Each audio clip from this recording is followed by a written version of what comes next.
Bismillahirrahmanirrahim. Pada setiap tanggal 15 Mei, orang-orang Palestina memperingati sebuah kejadian. Kejadian ini disebut dengan Nakba. Nakba artinya bencana. Kejadian ini mengacu pada sebuah kejadian orang Yahudi Israel pada waktu itu mengusir bahkan membunuh ribuan orang yang merupakan penduduk asli Palestina. Mulai dari tahun 1947 hingga 1949, setidaknya pada waktu itu diperkirakan ada 750.000 orang yang diusir dari Palestina, padahal mereka adalah penduduk asli Palestina. Dengan kejadian itu, orang-orang Yahudi yang baru datang ke Palestina itu memiliki 78% wilayah Palestina. Padahal sebelumnya Palestina itu menguasai 94% dari wilayah Palestina secara keseluruhan. Jadi perebutan yang dilakukan oleh Zionis Yahudi itu 78% sudah dikuasai dan menghancurkan 350 desa dan kota secara etnis, serta membunuh setidaknya 15.000 orang Palestina pada waktu itu. Termasuk juga ada 70 pembantaian yang dilakukan pada kejadian itu. Meskipun peringatan itu dilakukan pada tanggal 15 Mei, tapi sebenarnya kekerasan dari orang-orang Yahudi pada Palestina itu sudah dimulai dari jauh-jauh sebelumnya. Israel terus merampas, menindas, bahkan melakukan genosida mulai dari tahun sebelumnya hingga saat ini. Meskipun yang dilakukan sekarang mungkin tidak sekeji, tidak sekeras yang dilakukan pada tragedi Nakba pada saat itu. Kemudian apa yang melatar belakangi tragedi Nakba ini? Akar Nakba itu sebenarnya berasal dari ideologi Zionisme yang muncul di Eropa pada abad 19. Ideologi tersebut didasarkan bahwa orang Yahudi itu harus memiliki negara tersendiri. Dan dimulai dari sejak 1882, orang-orang Yahudi yang datang dari Eropa itu sudah mulai menetap di Palestina. Mereka didorong oleh antisemitisme dan pogrom yang mereka hadapi di Kekaisaran Rusia dan seruan Zionisme. Antisemitisme ini merupakan sikap permusuhan, tindak kekerasan, pengusiran, dan memandang rendah suatu ras tertentu, dan ini ditunjukkan kepada orang-orang Yahudi di Eropa. Jadi orang-orang Yahudi dari Eropa ini pindah ke Palestina itu karena perlakuan yang tidak baik yang mereka dapatkan dari Eropa. Jadi mereka menumpang di Palestina, tapi malah ternyata mereka merampas Palestina dengan cara yang brutal.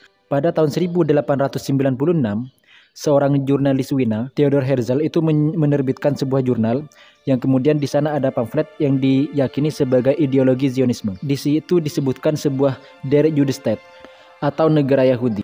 Herzl menyebutkan bahwa obat dari antisemitisme itu akan teratasi jika Yahudi itu memiliki negaranya tersendiri.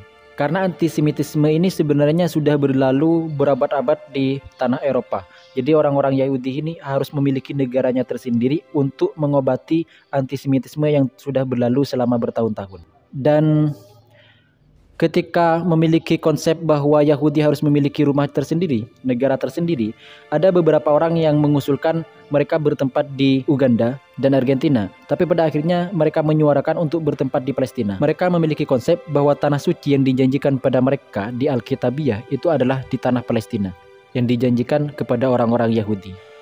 Kemudian pada tahun 1880-an, komunitas-komunitas Yahudi yang memang sudah ada di Palestina yang dikenal dengan Yishuv itu sudah memiliki populasi 3% dari semua jumlah penduduk yang ada di sana. Jadi ada Yahudi Zionis, ada Yahudi Yishuv. Yahudi Yishuv ini memang mereka sudah ada di Palestina dan mereka tidak bermaksud untuk mendirikan negara Yahudi.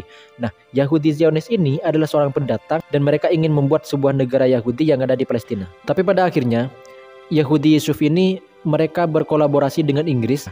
Karena sebenarnya Yahudi ini pindah ke Palestina itu juga salah satu dorongannya adalah orang-orang Inggris.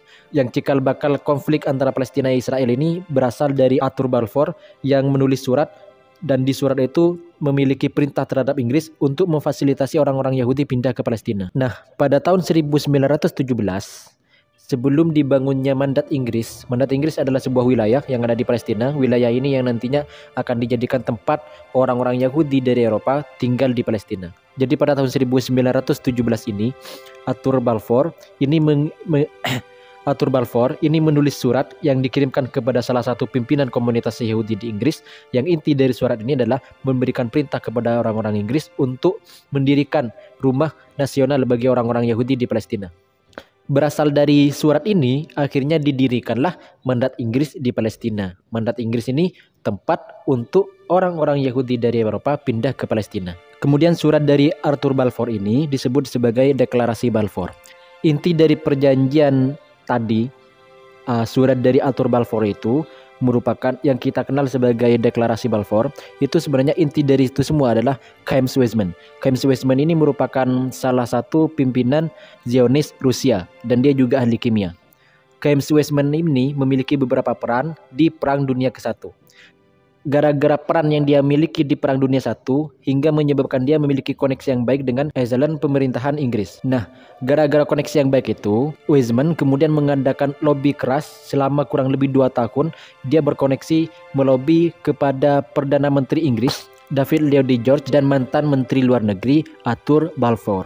Lobby ini adalah meminta mereka berdua untuk membuka surat secara terbuka bahwa pemerintahan Inggris itu akan mendirikan negara Yahudi di Palestina. Kemudian muncul dari Deklarasi Balfour ini yang merupakan dari awal lobby dari Weizmann, ini menjadikan akhirnya orang-orang Inggris benar-benar memfasilitasi dan mendukung serta berupaya dengan sekuat tenaga untuk mendirikan negara Israel di Palestina. Sejak 1919 dan seterusnya, imigrasi Zionis ke Palestina yang difasilitasi oleh Inggris itu semakin membludak, semakin banyak dan seterusnya. Weizmann pada saat itu menjadi presiden pertama Israel di Palestina. Antara 1922 hingga 1935, populasi Yahudi yang asalnya 9% meningkat menjadi 27%. Pada tahun 1936, orang Arab Palestina itu melakukan pemberontakan terhadap apa yang dilakukan oleh orang-orang Inggris dan kepada kolonialisme yang mendukung Zionis Yahudi. Itu berlangsung hingga tahun 1939. Nah, pemberontakan itu dilawan oleh orang-orang Inggris dengan kekerasan yang sangat keji sekali. Mereka setidaknya menghancurkan 2.000 rumah warga Palestina dan menempatkan 9.000 warga Palestina di sebuah kamp, kemudian diinterogasi dengan kekerasan termasuk juga penyiksaan. Kemudian mereka juga mendeportasi 200 pimpinan nasional Palestina pada waktu itu. Setidaknya ada 10% laki-laki Palestina yang diusir, terluka, terbunuh, dipenjara di akhir pemberontakan itu. Dan kemudian pada tahun 1944 ternyata Inggris ini membatasi imigrasi Yahudi ke Palestina. Namun ternyata orang-orang Yahudi ini malah mendeklarasikan perang dengan Inggris. Bahkan para militer Zionis pada waktu itu melancarkan serangan kepada Inggris, dan penyerangan yang paling menonjol pada waktu itu dari Yahudi ke Inggris itu terjadi pada tahun 1946, pengeboman di Hotel King David yang pada waktu itu menewaskan 91 orang.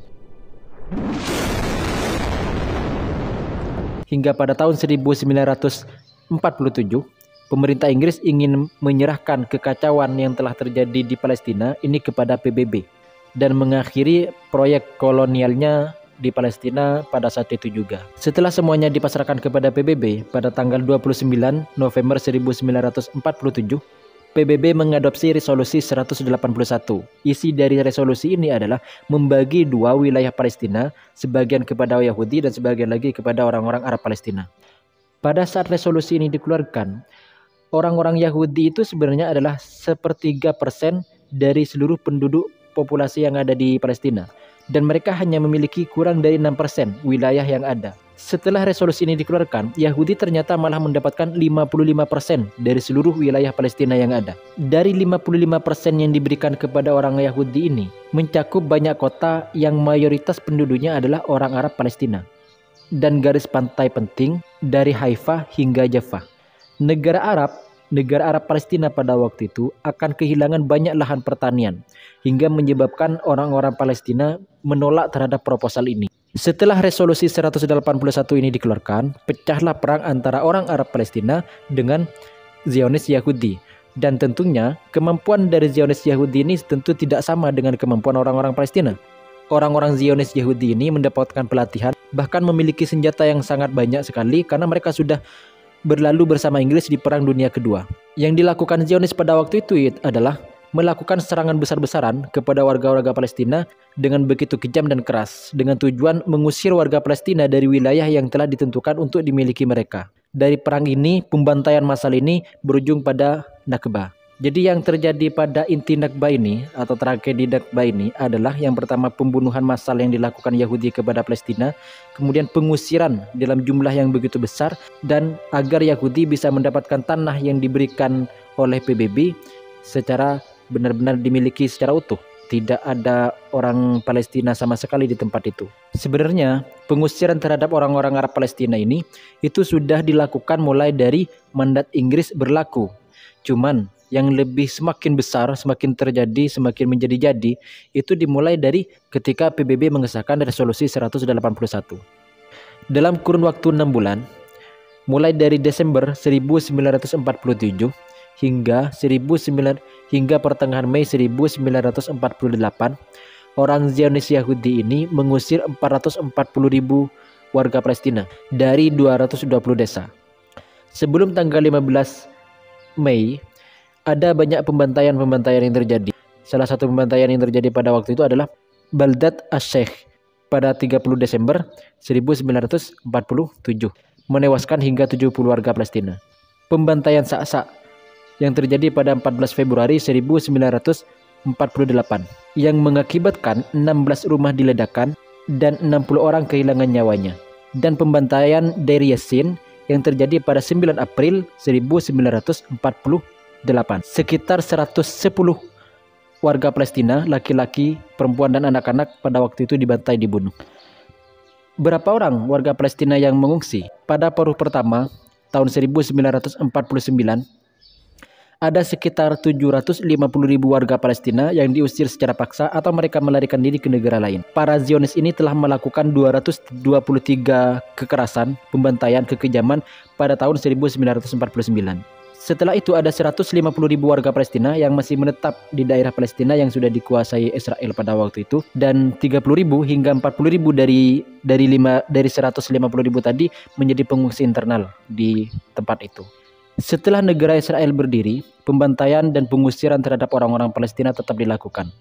Meskipun sebenarnya sudah pernah mengadakan gencatan senjata yang ditandatangani oleh negara lain seperti Mesir, Lebanon, dan yang lainnya. Namun pengusiran tetap dilakukan. Misalnya pada tahun 1950 itu ada 2.500 warga Palestina yang tinggal di Majdal itu dipaksa untuk pindah ke jalur Gaza. Dan juga ada 2.000 penduduk dari 2 desa yang ada di utara diusir ke Rusia. Ada banyak pengusiran-pengusiran yang terjadi mulai dari saat itu hingga saat ini. Hingga tahun ini pun pengusiran tetap dilakukan. Hingga yang asalnya Palestina menguasai lebih dari 90% wilayah Palestina, dan sekarang hingga beberapa wilayah yang mereka kuasai hanya tinggal sedikit saja. Itu semuanya dikuasai oleh orang-orang Yahudi Israel. Jadi begitu kejamnya orang-orang Israel dengan semua alur sejarah yang telah mereka ciptakan, padahal mereka semua berasal dari orang Yahudi Eropa yang mengalami kekerasan di sana, numpang tempat di Palestina, tapi ketika diberi tempat di Palestina malah mereka ingin menguasai Palestina, dan menumpangnya pun melalui secara paksa, berawal dari Camp Weizmann yang melobi Perdana Menteri Inggris. Terima kasih. Wassalamualaikum warahmatullahi wabarakatuh.